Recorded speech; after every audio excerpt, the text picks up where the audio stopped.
Hey guys, in today's video I will show you how to import media into CapCut. Launch CapCut on your PC. Open your existing project or you can create a new one. At the top left corner of CapCut interface, click on Media. In the Media section, click on Import. Your file explorer will open. Browse and select media files, images, video, audio you want to import. Click Open in the bottom right to open and import your selected files. Once imported, your media will appear in the Media section.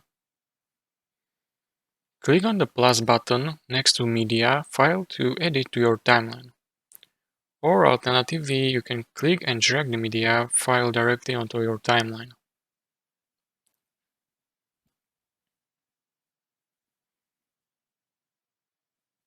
And that's it. If you found this tutorial helpful, please consider subscribing and liking video.